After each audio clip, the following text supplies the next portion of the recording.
A ver, nos hemos parado a pensar de dónde viene esa idea que tenemos de nosotros mismos. Eso que llamamos el yo. Es una de las preguntas más bestias que podemos hacernos, ¿verdad? Pues hoy vamos a meternos de lleno a explorar la identidad moderna. Y lo vamos a hacer de la mano de una obra que es monumental. Fuentes del yo, del filósofo Charles Taylor. Y es que esa es la pregunta del millón, la cuestión fundamental. Y ojo, que esto no es un tema solo para filósofos en su torre de marfil, que va, es algo que nos toca a todos, que define cómo vivimos, qué es importante para nosotros y cómo entendemos nuestro sitio en el mundo. La respuesta, como nos adelanta Taylor, no es nada sencilla. De hecho, para encontrarla, nos va a tocar mirar hacia atrás. Vale, pues para empezar este viaje, Taylor nos propone algo que él llama la tarea de recuperación. Y es que la imagen es perfecta, ¿eh? Pensemos en esto como si fuéramos arqueólogos de las ideas. Nuestro objetivo es, literal, desenterrar todas esas fuentes morales, esas intuiciones profundas que la filosofía moderna, con su manía de simplificarlo todo, ha ido dejando sepultadas. Bien, pues esta es nuestra hoja de ruta, es la narrativa de esta búsqueda, de este viaje. Empezaremos en una época donde el significado estaba fuera. Luego nos meteremos de cabeza en el gran viaje hacia el interior que define nuestra era. Veremos cómo de ahí nacen dos yo distintos, casi opuestos, y cómo hoy pues vivimos con esa tensión. Venga, pues empezamos el viaje. Primera parada, la era premoderna. Hay que imaginarse un tiempo muy diferente al nuestro, un tiempo en el que las fuentes de lo bueno, de la verdad, del sentido de la vida, no se buscaban dentro de uno mismo, había que buscarlas fuera, en el mundo.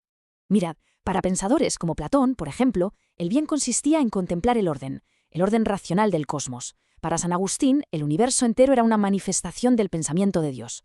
Y aquí está la clave de todo. El objetivo de la vida moral era, por tanto, alinearse con esa realidad que estaba fuera. Había que verla, amarla y, digamos, moldear el alma para que encajara con ella.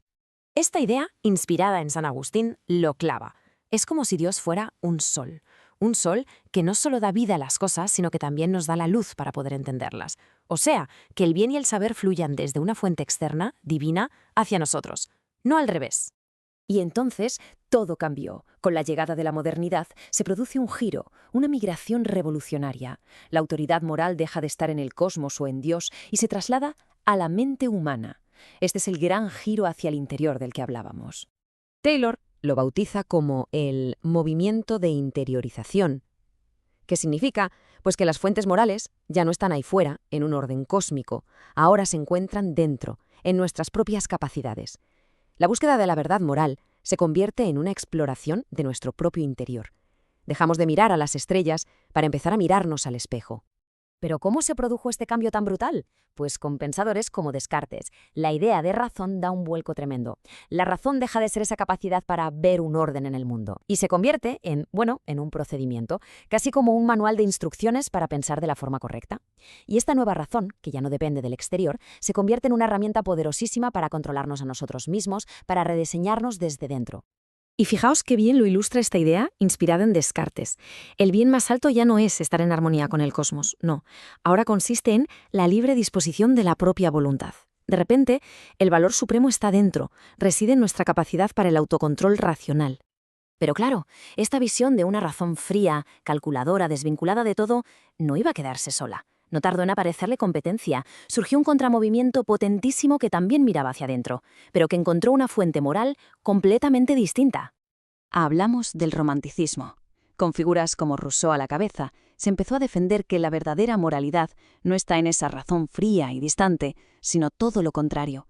Está en nuestros sentimientos más profundos, en esa voz auténtica de la naturaleza que, según ellos, nos habla desde dentro. Para esta nueva visión, la expresionista, la conciencia es como un instinto divino. La autenticidad, el ser fiel a la propia naturaleza, se convierte en el máximo ideal moral. Y por eso, de repente, la figura del artista se vuelve crucial. Es quien, con su imaginación, puede expresar esas verdades internas que otros no ven. Y aquí pasa algo muy interesante. Descubrir quiénes somos y crear quiénes somos se convierten básicamente en la misma cosa. Vale, vamos a ver ahora cómo encaja todo esto, porque es aquí donde llegamos al meollo del asunto, al corazón del conflicto de la identidad moderna. Porque como ya podemos imaginar, estas dos potencias internas, la razón controladora por un lado y la naturaleza expresiva por otro, no es que se lleven siempre de maravilla. Así que el yo moderno vive atrapado en una tensión constante. Es un tira y afloja que seguro que nos suena a todos en nuestro día a día, ¿no? La cabeza contra el corazón, el deber contra lo que de verdad nos apetece, la planificación racional contra un impulso de pasión auténtica.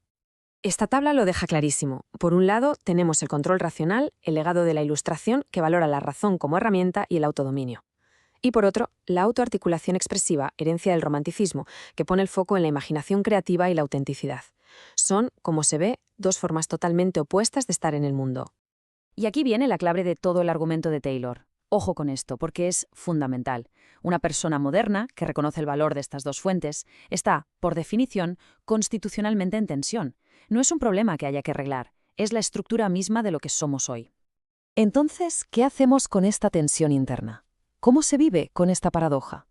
Pues vamos a la parte final de este análisis, que es donde Taylor nos da su diagnóstico sobre cómo estamos hoy. La gran paradoja de la modernidad, según Taylor, es esta.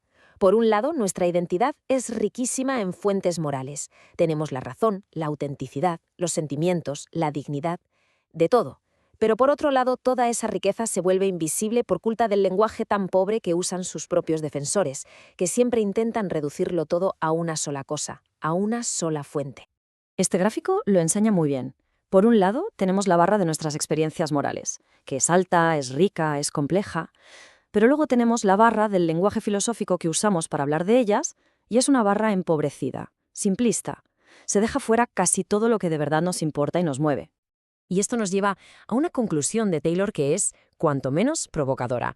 Él dice que a la modernidad no hay que salvarla de sus críticos, sino de sus propios defensores, de los más fervientes, de los que la simplifican, porque en su afán por defenderla le quitan toda su complejidad y nos acaban vendiendo una versión plana, sin vida, de lo que realmente somos.